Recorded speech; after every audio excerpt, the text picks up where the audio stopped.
என்ன சார் 2-3 கோடியில வந்து முதலமைச்சர் பதவி வாங்கிடலாம்னா அது அதிசயமா இருக்கு.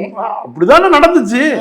அததானே 8 கோடி மக்கள் இருக்கக்கூடிய ஒரு ஊர்ல 2 கோடி மட்டும் 2 கோடி 3 கோடி கொடுத்து எம்எல்ஏக்களை விலைக்கு வாங்கி வந்தவர் தானே எடப்பாடி பழனிசாமிங்கிறது ஊரறிஞ்ச விஷயம். அப்படியா? சரி, எத்தனை எம்எல்ஏக்களை வந்து விலைக்கு வாங்கினாரு?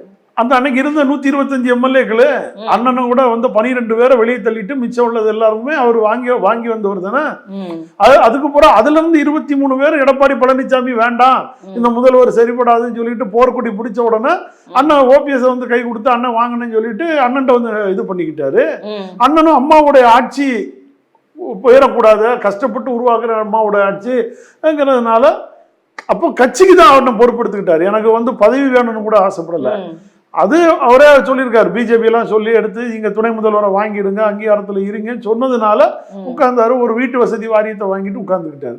எப்படிப்பட்ட இதுல உட்கார்ந்து ஒரு வீட்டு வசதியை வாங்கணும், இது பிடபிள்யூடி கொடுத்துருக்கலாம், எவ்வளவோ துறைகள் இருக்கு.